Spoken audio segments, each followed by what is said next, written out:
Vamos fechar os nossos olhos mais uma vez e vamos orar ao Senhor. Amado Deus, soberano Pai, Deus, nós nos colocamos, Senhor, diante da Tua doce presença. Obrigado, Senhor Jesus, porque nós confiamos em Ti, entendemos que o Senhor recebeu o nosso louvor e a nossa adoração. Deus, e esse Senhor é o motivo deste culto, mas não tem como, Senhor, não termos acesso à Tua palavra e não sermos transformados, não sermos edificados. Por isso, Senhor Jesus, nós clamamos a Ti que hoje não seja diferente disso, que possamos sair daqui melhores do que nós entramos, mais cheios de Ti, mais avivados na Tua presença, entendendo quem o Senhor é, entendendo quem nós somos em Ti, para que o Teu nome seja glorificado, meu Pai. Deus, em nome de Jesus, eu de mim mesmo não tenho absolutamente nada para oferecer, mas eu me coloco como vaso disponível em Tuas mãos, que o Teu nome seja glorificado neste lugar, meu Pai, em nome de Jesus Cristo. Amém, amém, glória a Deus. Queridos, hoje eu quero chamar os irmãos a refletir comigo a respeito de algumas coisas. A primeira delas é: será que Deus ele se importa com todas as pessoas? Eu quero começar essa mensagem fazendo essa pergunta, fazendo esse questionamento. Mas será que o Deus que nós servimos, Ele se importa com todas as pessoas? Será que Ele pararia para conversar com alguém, ou enfim, com qualquer tipo de pessoa? Essa é uma pergunta extremamente importante nos dias de hoje. Por quê? Porque, em geral, os nossos olhos eles estão muito inclinados a olhar para pessoas que de alguma forma estão de destaque. Os nossos olhos estão, geralmente, com foco nas pessoas que, de alguma forma, têm um prestígio, que têm alguma visibilidade, ou pelo menos são protagonistas em algo. Além disso, nós queremos, muitas vezes, ser protagonistas. Os nossos olhos estão sempre voltados para perceber não apenas esse tipo de pessoa, mas também querer ser esse tipo de pessoa. E essa é uma visão que a sociedade de hoje tem. É muito engraçado. Algumas semanas atrás, minha filha estava fazendo uma queixa a respeito de um colega lá da sala, e ela falou: mamãe, você acredita que ele fez isso? E eu estou escutando, ela trabalhando e escutando.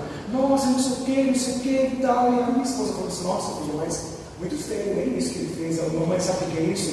Ele tem síndrome de protagonista. E aí eu lá no meu trabalho fiquei sorrindo, E de fato, queridos, é muito comum a gente ouvir a respeito disso, o quanto as pessoas querem estar no lugar de destaque, mas as redes sociais elas também nos mostram que os nossos olhos estão voltados para esse tipo de pessoas. Além de querer ser protagonistas, os nossos olhos estão para aqueles que são protagonistas.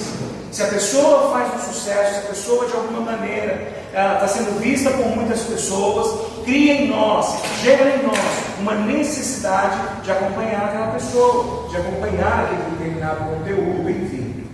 Mas será que Deus tem essa mesma visão? Será que Deus nos enxerga exatamente assim?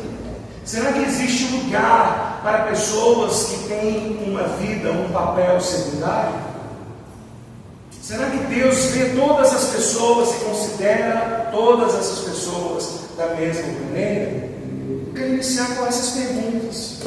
Queridos, em geral, é mais difícil ouvirmos pregações a respeito de pessoas com papel secundário na Bíblia.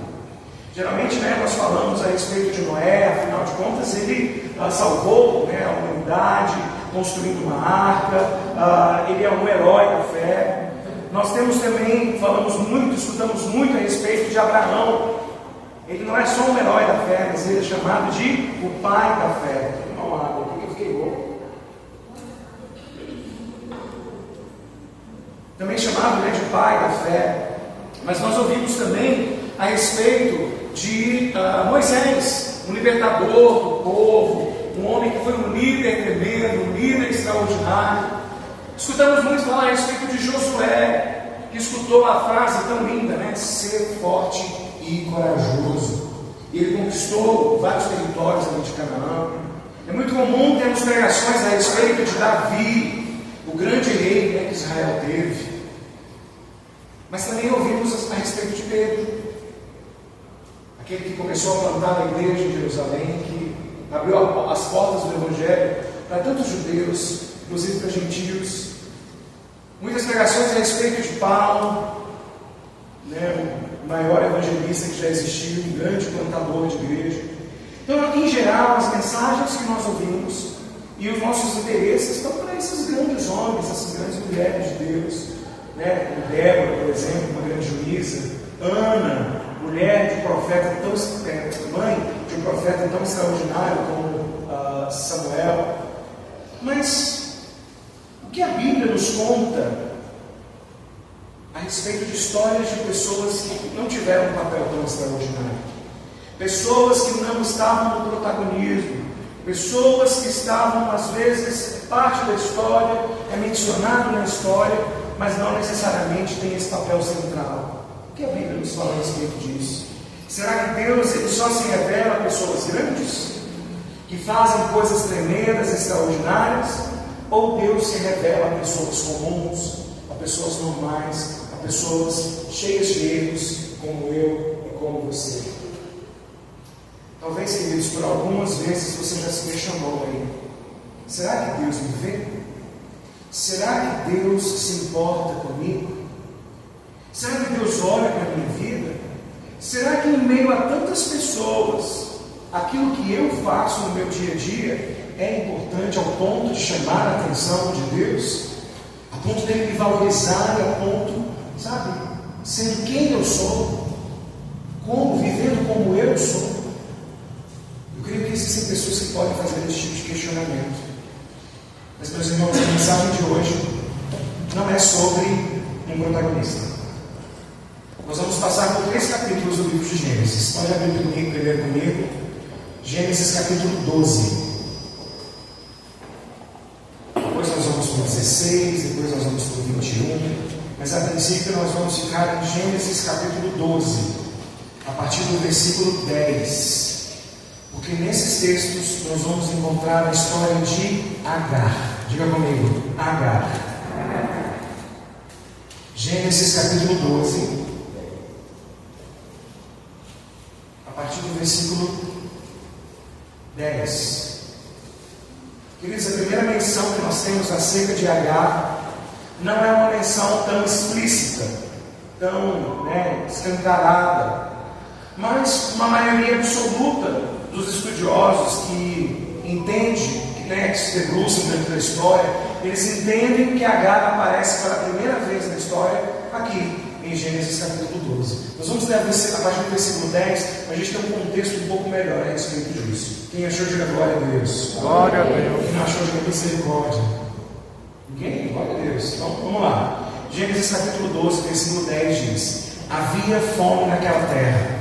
Assim, Abrão foi para o Egito, para ali ficar, porque era grande a fome na terra. Quando se aproximaram do Egito, quase ao entrar, disse a Sarai, sua mulher: ora, bem sei que você é uma mulher muito bonita. Os egípcios, quando virem você, vão dizer: essa é a mulher dele? Então eles vão me matar, deixando você com vida. Diga, pois, que você é minha irmã, para que me tratem bem por sua causa, e por amor a você me conservem a vida. Tendo Abrão entrado no Egito, os egípcios viram que a mulher era de fato muito bonita. Os príncipes de Faraó a viram e foram elogiá-la diante de Faraó, e a mulher foi levada para a casa de Faraó.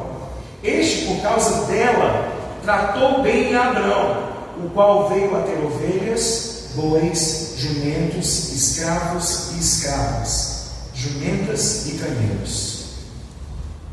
Vamos ler até aqui. Quando Abraão, queridos, ele desce ao Egito por causa da fome que havia ali em Canaã, ele disse para Sarai, disse para sua esposa: olha, fala que eu sou minha irmã, não fala que eu sou minha esposa porque você é uma mulher muito bonita.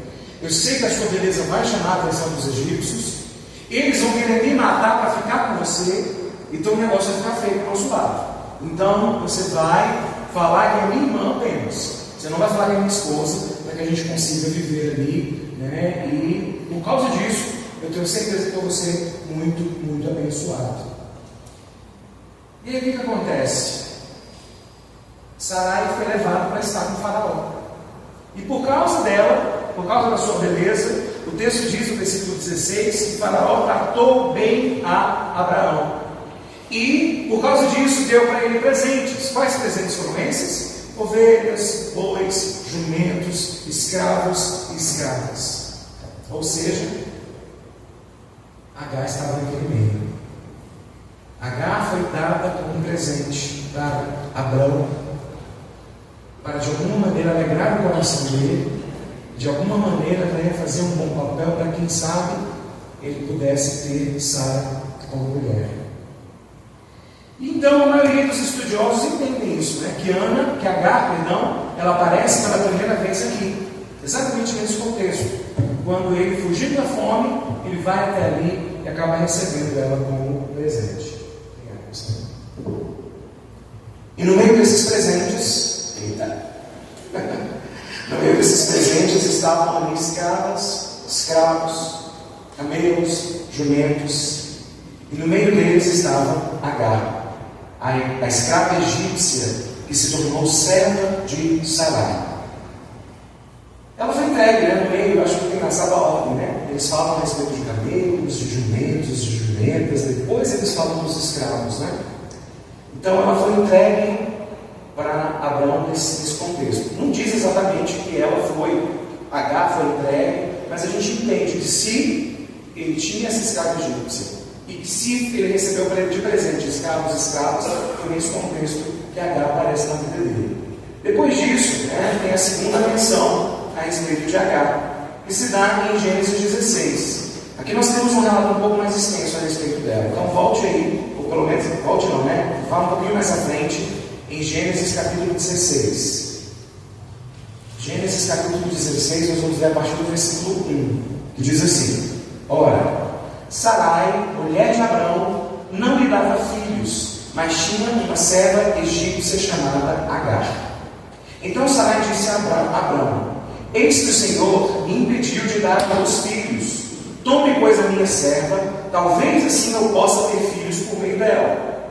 E Abrão concordou com o plano de Sarai. Então Sarai, mulher de Abrão, tomou Agar, sua serva egípcia, e deu por mulher a Abrão, o seu marido, depois que ele já estava morando durante 10 anos na terra de Canaã. Ele teve relações com Agar, ela ficou grávida. Ao saber que estava grávida, Agar começou a olhar com desprezo para sua senhora. Então Sarai disse a Abrão: Seja sobre você a afronta que é feita a mim. Eu mesmo a pus a minha serva em teus braços. Ela, porém, vendo que engravidou, me olha com desprezo. Que o Senhor julgue entre mim e você. Abrão então responde a Sara: Você continua a ter controle sobre a sua serva. Faça com ela o que melhor lhe parecer.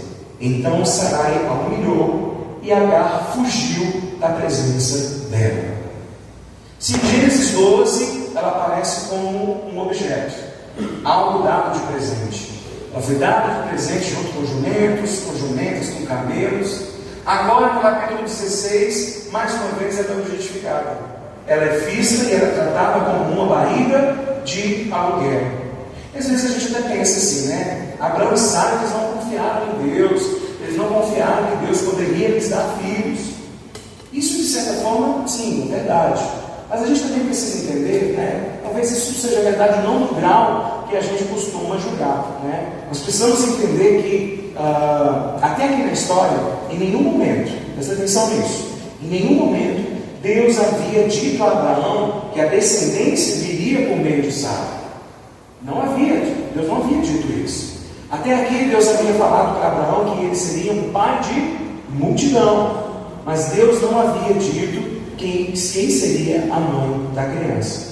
E dentro daquela cultura daquela época, a mulher oficial, vamos dizer assim, ela poderia oferecer a sua escrava para se deitar com o marido, a fim de que aquela escrava tivesse um filho. Se aquele filho nascesse no colo dela, dessa mulher, aquele filho seria então adotado e ele passaria a fazer parte daquela família. Esse era o contexto cultural da época. Então, Sara, ela conhecia, aqui ainda Sarai, ela conhecia essa promessa. Abrão conhecia também essa promessa.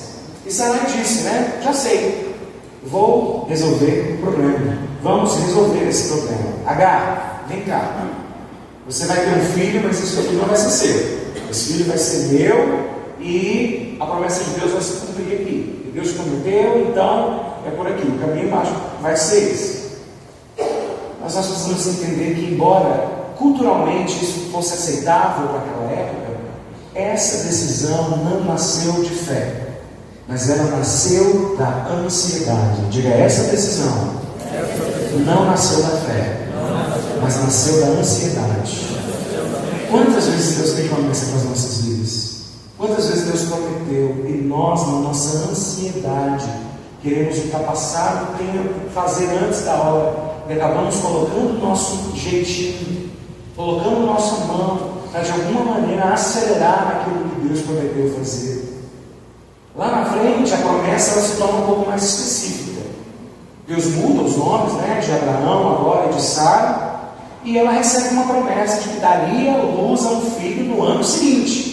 Agora a promessa ficou mais explícita. Antes a promessa estava um pouco mais geral. Não, você será pai de multidão. Agora, Sara já estava dentro do contexto. Ei, Sara, não é com outra mulher, é com você. E ela, por estar avançada em idade, duvidava daquilo, achava que aquilo não era possível e acabou dando um jeito. Quantas vezes coisas para nós que parecem sem solução, quantas vezes para nós coisas que falávamos não tem mais como, e a gente acaba ou abandonando a promessa ou simplesmente dando o nosso jeito para viver aquilo que um dia sonhamos em Deus. Nós precisamos ter muito cuidado com isso. Mas vamos voltar a nossa atenção para Agar. De uma coisa, de um objeto de troca, ela se torna então uma barriga de aluguel. Ela é oferecida ao marido de Sara como um objeto, apenas para quê? Para carregar um bebê em sua barriga.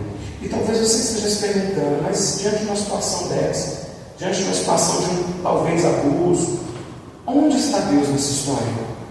Onde está Deus? Esse Deus enxergava Agar. Você talvez você esteja questionando isso. Onde está o Senhor quando as pessoas dormiam, quando as pessoas se levantam para me usar, quando as pessoas se levantam para me apontar? Será que Deus está comigo? Queridos, talvez no seu interior você se sinta sem valor para essa sociedade. Muitas vezes usado pelas pessoas, com o sentimento de ser alguém, muitas vezes descartável. E a pergunta que muitas vezes entala na nossa garganta é: cadê Deus? Onde Deus está? Agar então engravida, e ao perceber que está grávida, ela age como muitos de nós. Muitos de nós que já passamos por algumas dificuldades, muitos de nós que já enfrentamos julgamentos, muitos de nós que passamos por momentos de invisibilidade, com a tentativa de ser notado, com a tentativa de ser percebido, ser prestigiado. O que muitas vezes nós fazemos? Passamos a diminuir o outro. Eu conheci uma pessoa que ele teve uma infância muito dura, muito difícil, em muitos sentidos. E ele se tornou um adulto que tudo que as pessoas tinham, ele colocava defeito. Ah, mas isso aí não é legal não. Massa mesmo é o que eu já tive. Massa mesmo é não sei o que lá. Sempre diminuindo as conquistas das outras pessoas. Por quê? Porque dentro do seu interior, um interior ferido, onde ele nunca foi prestigiado, onde nada que ele tinha valor, agora ele tentava de alguma maneira supervalorizar tudo aquilo que era dele. Então nós temos essa tendência. Por passar uma vida de luta, a gente acaba começando a supervalorizar aquilo que nós temos e oferecendo muitas vezes desprezo pelo que o outro tem. Por quê? Porque estamos feridos. E Agar se viu nessa situação. Por passar por tantos momentos assim, ela começa então a diminuir a sua senhora. Ela passa a desprezar Sarai. Mas como nós analisamos no versículo 4, ela passa então a tratá-la com superioridade. Eu imagino a conversa dessas mulheres, Agar olhando para Sara e dizendo: eu estou grávida, você não. Eu sou abençoada, você não. Você é amaldiçoada. Deus não te deu filhos, mas Deus deu filhos para mim. Aquela mulher que era invisível viu ali a chance de alguma maneira ter algum prestígio, de alguma maneira ser valorizada, de alguma maneira ter algo nela que fosse de fato visto pelas pessoas como uma bênção. E aí o que acontece? Agar então, claro que ela passa a sofrer essas consequências pela sua postura, pela atitude dela. Então o que Sara faz? Sara passa a humilhá-la. Ah, é? Você quer me desprezar? Ah, é? Você quer me humilhar? Mas eu sou sua dona. Eu estou sobre você. Você faz aquilo que eu quero, do jeito que eu quero. Então Sara começa a desprezar Agar. E o que ela faz em resposta disso? Ela foge. Diga comigo, Agar foge. Agar foge.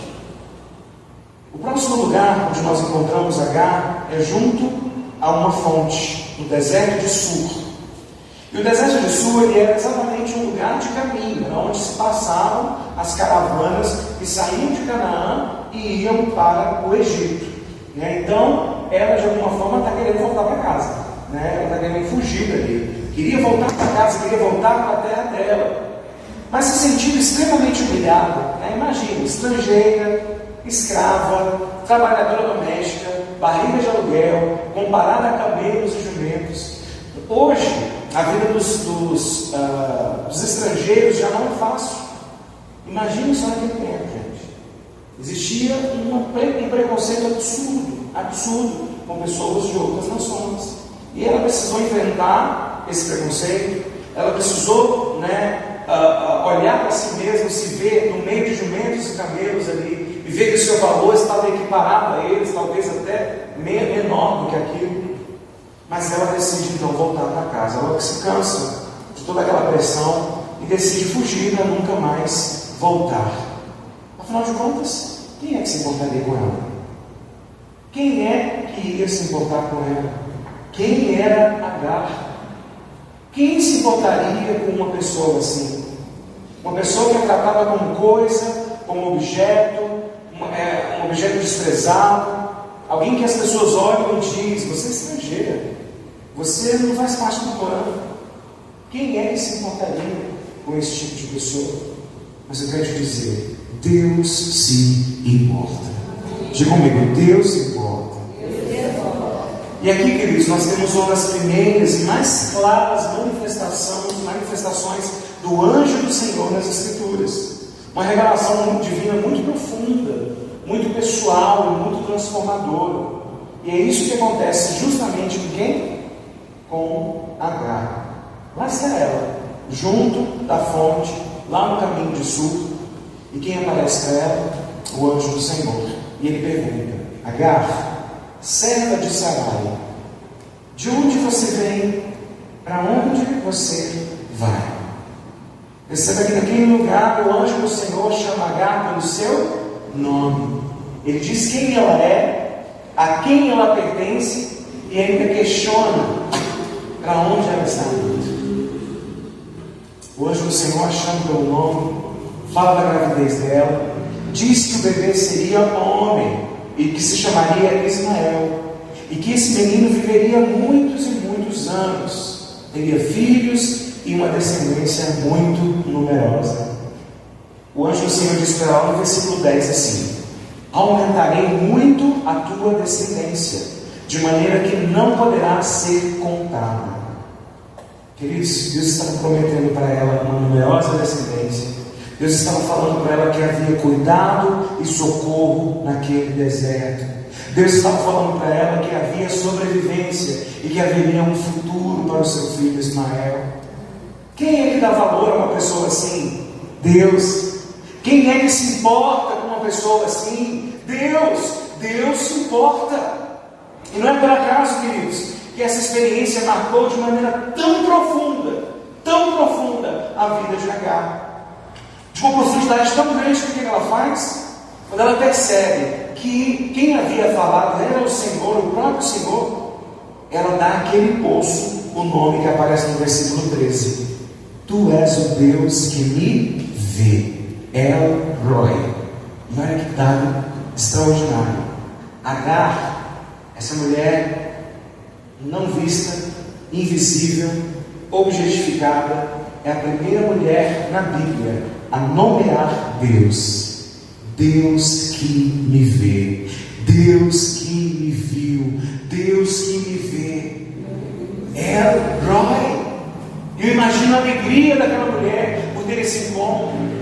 Uma alegria tão grande que ela dá nome àquele lugar, ela dá nome a Deus. Ainda que ela fosse humilhada, ainda que ela fosse considerada como um camelo, um jumento, ainda que ela tivesse sido tratada como um objeto, como uma barriga de aluguel, Deus olha para ela e a chama pelo seu nome e promete para ela um futuro. Esse é o Deus que nós servimos, queridos.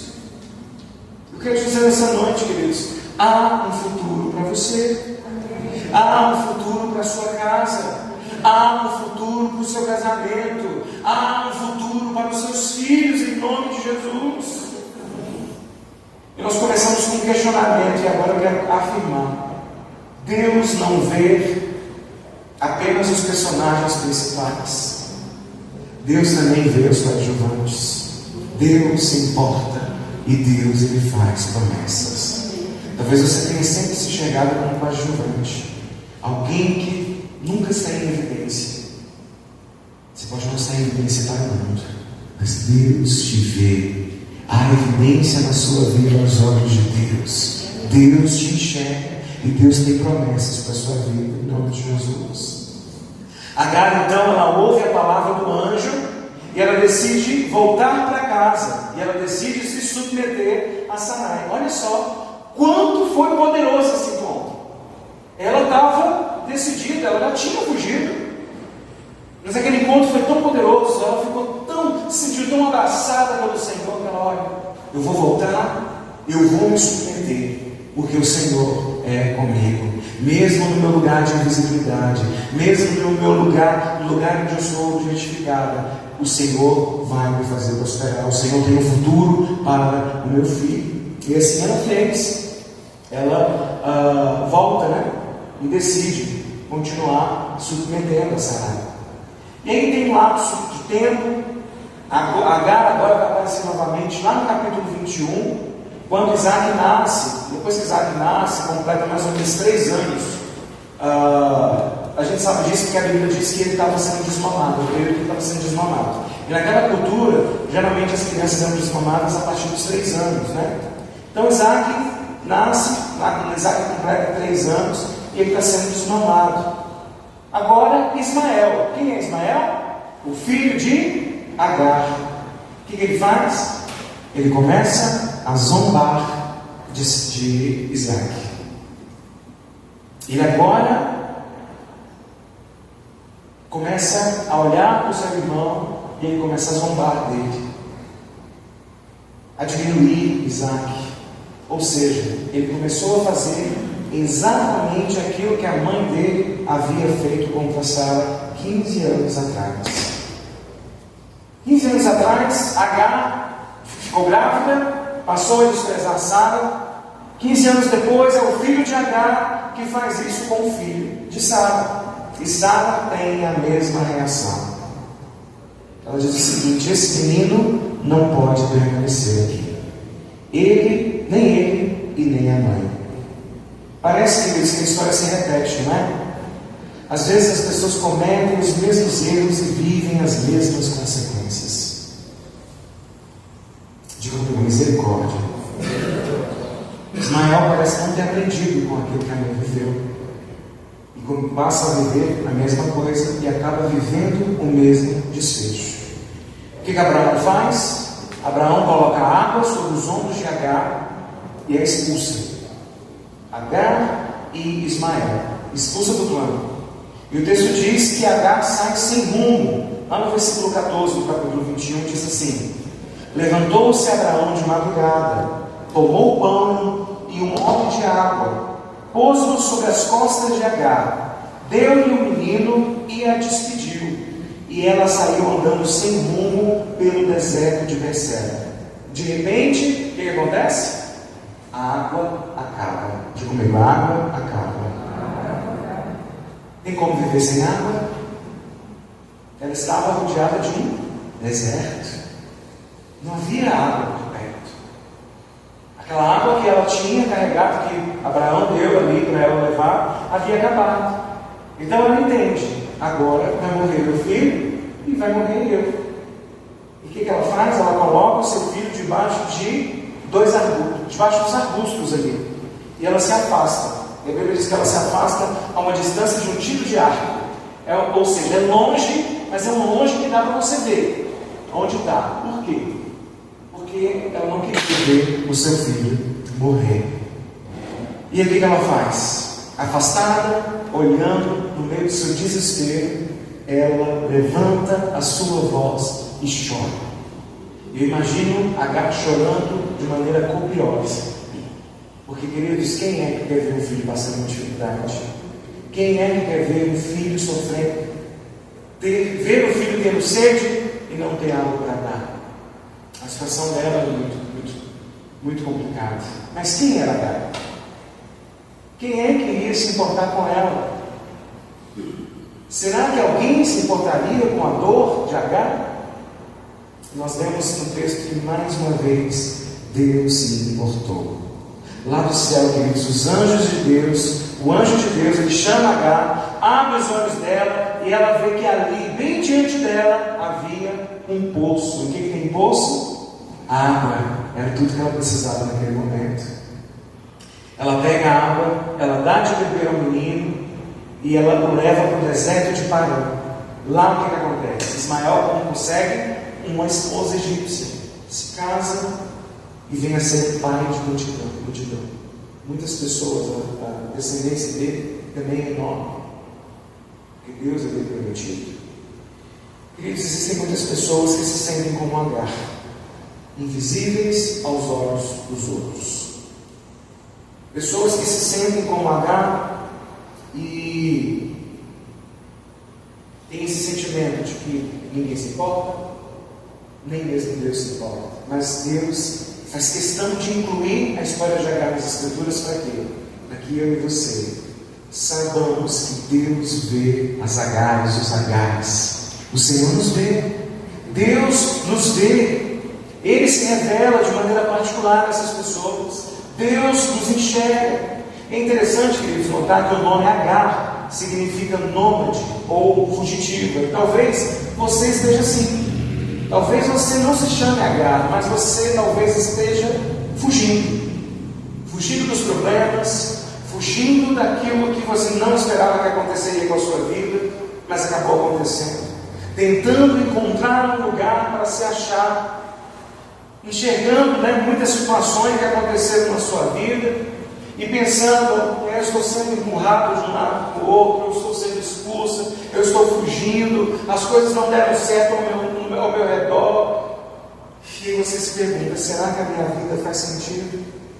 Será que alguém me vê? Será que alguém se importa comigo? E a resposta é sim. Deus te vê, Deus te vê, Deus te nota, Deus te percebe, Deus te chama e Deus te faz promessas nessa noite em nome de Jesus. Amém.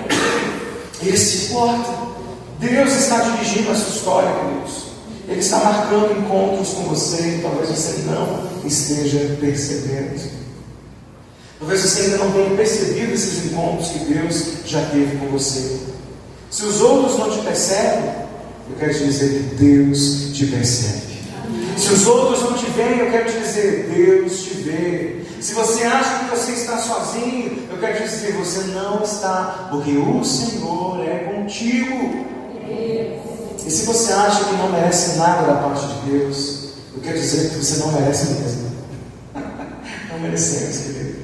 Não há nada que a gente possa fazer que a gente mereça o amor de Deus, mas mesmo assim Ele nos amou. Eu só tinha os meus pecados para lhe oferecer, mas mesmo assim me amou, mas mesmo assim me amou. Não é sobre aquilo que nós temos para oferecer, não é sobre o merecimento, é sobre quem é Deus, um Deus que cuida de nós e nos chama para o arrependimento. Mas ainda assim, Deus foi atrás dela e reconstruiu a história dela. E talvez essa seja a sua história. Talvez você esteja onde está por decisões que você tomou, por atitudes que você tomou, ou comportamentos na sua vida que não foram muito legais, e de repente você se sente cheio de culpa, dizendo: mas será que Deus me vê? Será que Deus se importa? E a resposta é: Deus se importa com você. Deus veio ao seu encontro, Ele veio ao seu encontro, Ele te perdoa e Ele te oferece um novo recomeço com Ele. O Deus que viu Agar, queridos, é o mesmo Deus que em Cristo entrou na nossa história. Ele se fez servo, Ele foi rejeitado, para que nós nunca mais nos sentíssemos invisíveis. A sociedade pode te deixar, pode te fazer sentir invisível, mas em Deus você sempre encontrará nele os seus olhos abertos. Você não está invisível, você não é invisível. Então pare de fugir. Deus te vê, Ele se importa, Ele sabe o que você viveu, Ele conhece o seu passado, o que você fez ou deixou de fazer, e mesmo assim Ele se importa, e Ele te chama para o arrependimento e te convida para uma nova história com Ele. Amém. Deus te vê, Ele se importa. Ele não quer que você continue no pecado, Ele não quer que você continue nessa uma vida que só gera tristeza no seu coração. Ele te chama, Ele te encontra. Eu quero te convidar a ficar de pé, em nome de Jesus. Ele veio atrás de você, Ele tem promessas para a sua vida, Ele descortina diante dos seus olhos um futuro que só Ele tem para te dar, em nome de Jesus. Eu quero te convidar a fechar os seus olhos nesse momento, e eu quero orar com você. Pai, existe aqui homens e mulheres que se sentem como Agar. Ó Deus, que eles saibam que o Senhor se importa. Deus, que eles saibam, Senhor, que o Senhor os vê. Ainda que o mundo dos poderosos não veja, ainda que as pessoas elas explorem, ainda que os outros eles desconsiderem, diminuam, que cada um aqui, Senhor, saiba que o Senhor o vê. O Senhor age tanto na vida daqueles que parecem tão sem importância. Deus age nos importantes também, mas o Senhor age naqueles que não têm muita importância aos olhos da sociedade, porque todos nós somos iguais perante os teus olhos, Senhor. O Senhor nos vê, o Senhor age, o Senhor faz, o Senhor opera, e nós confiamos em Ti. Senhor, se existe alguém no nosso meio, ó Deus, que vem carregando um peso, que vem carregando um fardo de culpa, que vem imaginando: eu não mereço, que ele sabe que não merece, mas que mesmo assim o Senhor se importa, o Senhor vai atrás, o Senhor chama, o Senhor promete, o Senhor abençoa, o Senhor está te chamando neste lugar. Ouça a voz do Senhor, ouça a voz do Senhor te chamar onde você está. Ó Deus, que saibamos, ao sair daqui, jamais nos esqueçamos que a nossa vida é vista pelo Senhor, que o Senhor nos percebe. O Senhor não desiste de nós. Se existe alguém no nosso meio que nunca tomou a decisão de andar com Jesus, e você hoje reconhece Jesus como Senhor e Salvador da sua vida, eu quero dizer que você tem a oportunidade de vir aqui à frente e publicamente declarar que você quer pertencer ao Senhor. Alguém quer tomar essa decisão aqui hoje? Alguém? Ou talvez você tenha já tomado essa decisão, mas saiu do trilho, se afastou daquilo que era propósito de Deus para a sua vida, mas hoje você deseja voltar para os braços do Senhor. Desejo no seu coração de se reconciliar com o Pai. Alguém em nosso meio quer fazer isso hoje? Alguém?